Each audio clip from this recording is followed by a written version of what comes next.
ವಿಧಾನ ಪರಿಷತ್ನ ಆಗ್ನೇಯ ಶಿಕ್ಷಕರ ಕ್ಷೇತ್ರಕ್ಕೆ ಜೂನ್ 3ರಂದು ಮತದಾನ ನಡೆಯಲಿರುವ ಹಿನ್ನೆಲೆಯಲ್ಲಿ ಕಾಂಗ್ರೆಸ್ ಅಭ್ಯರ್ಥಿ ಡಿಟಿ ಶ್ರೀನಿವಾಸ್ ಪರವಾಗಿ ಕೋಲಾರದ ಸರ್ಕಾರಿ ಮಹಿಳಾ ಕಾಲೇಜಿನಲ್ಲಿ ಶಾಸಕ ಕೊತ್ತನೂರು ಮಂಜುನಾಥ್ ಹಾಗೂ ವಿಧಾನ ಪರಿಷತ್ ಸದಸ್ಯ ಅನಿಲ್ ಕುಮಾರ್ ಮತಯಾಚಿಸಿದರು.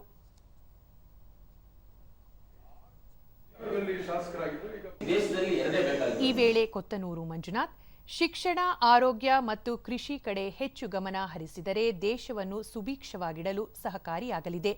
ಈ ನಿಟ್ಟಿನಲ್ಲಿ ರಾಜ್ಯ ಸರ್ಕಾರ ಆದ್ಯತೆ ನೀಡಿದೆ.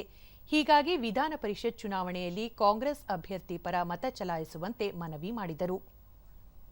ರೈತರು ಬೆಳೆಯೋದಕ್ಕೆ ಬೆಳೆಗೆ ಒಳ್ಳೆ ಮಳೆ ನೀರು ಕೊಟ್ಟರೆ ಸಾಕಾಗುತ್ತೆ. ಇಷ್ಟು ಮಾತ್ರ ಇದನ್ನೆಲ್ಲ ನಾವು ಮಾಡ್ಕೊಂಡು ಬರ್ಬೇಕಂದ್ರೆ ನಿಮ್ಮೆಲ್ಲರ ಸಹಕಾರ ನಮ್ಗೆ ಬೇಕಾಗುತ್ತೆ. ನೀವೆಲ್ಲ ಕೂಡ ಅನಿಲ್ ಕುಮಾರ್, ಶಿಕ್ಷಕರಿಗೆ 10 ಹಲವು ಸಮಸ್ಯೆಗಳಿದ್ದು ಅವುಗಳನ್ನು ಬಗೆಹರಿಸಲು ಕಾಂಗ್ರೆಸ್ ಸರ್ಕಾರ ಬದ್ಧವಾಗಿದೆ.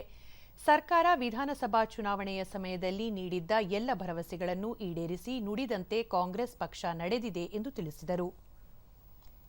ನಮ್ಮ ಸರ್ಕಾರ ಬಂದ ಮೇಲೆ ಎನ್ಇಪಿಯನ್ನು ಸಂಪೂರ್ಣವಾಗಿ ಕೈಬಿಟ್ಟು ನಮ್ಮದೇ ಆದಂತಹ ಎಸ್ಇಪಿಯನ್ನು ಜಾರಿಗೆ ತಂದಿದ್ದೀವಿ.